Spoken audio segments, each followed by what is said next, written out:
Okay guys, magluto tayo ng seafood spaghetti.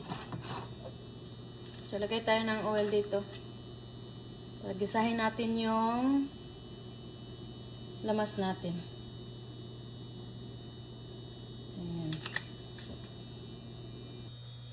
So, ngayon guys, prituhin na natin yung mga lamas natin.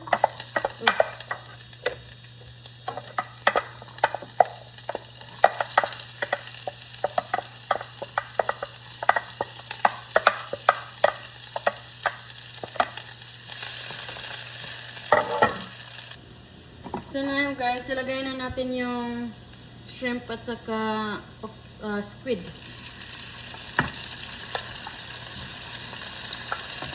Ituhin na natin to.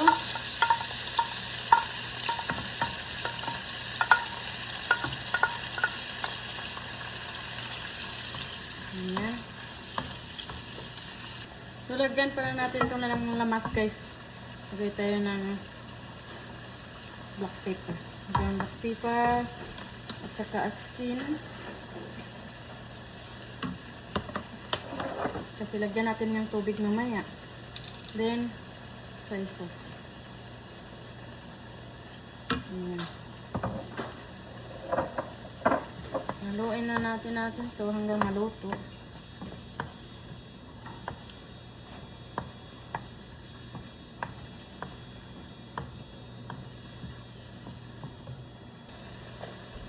So, ngayon guys, ilagay na natin yung red bell pepper and carrots.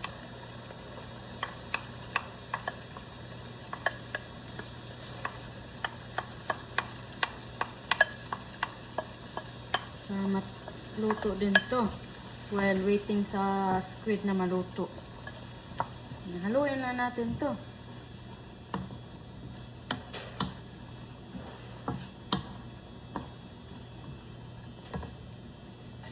So, okay guys, antayin lang natin to maluto yung vegetables natin at saka yung squid. Takpan lang muna natin yan.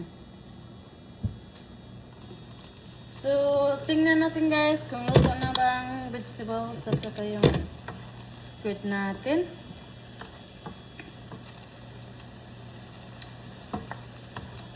Okay, luto-luto na yung carrots. Tikman natin yung squid, baka matigas.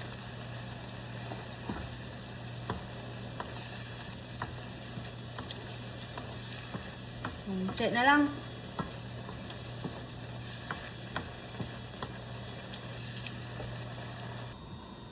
So, ayan guys, ilalagay na natin yung tomato sauce natin.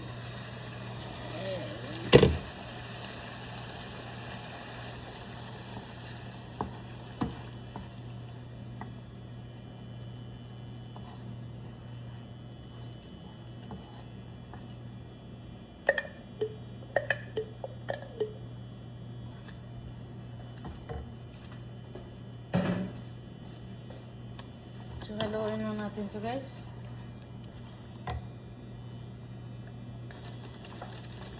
Lagyan ko lang to ng kunting tubig kasi malapit siya.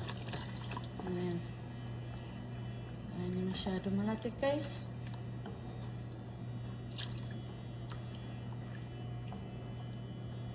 Ayaw ko kasi yung malapit.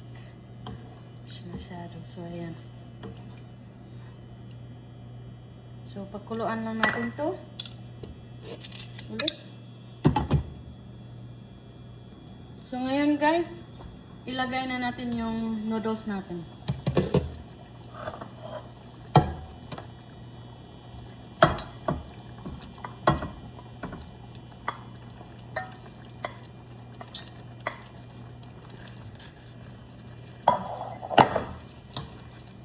Para lambot-lambot din to.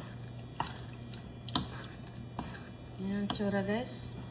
So, ipatunaw lang natin tong liquid para hindi masyado basa yung spaghetti natin. Tsaka yung noodles, hindi man to masyado luto kasi hindi ko nilagta masyado. Kaya may time siya dito.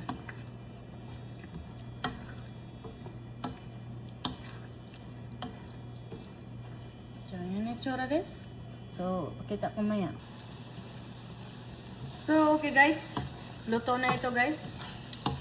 Ilagay na natin to sa plato. Okay guys, luto na ito. Lagay na natin dito. Sa plato.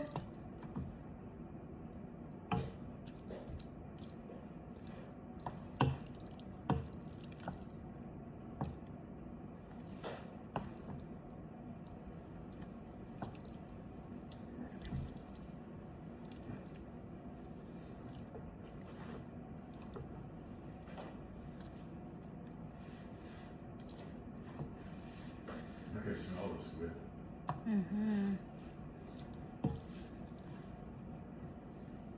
Okay, let's go eat. Okay guys, tikman na natin anong lasa.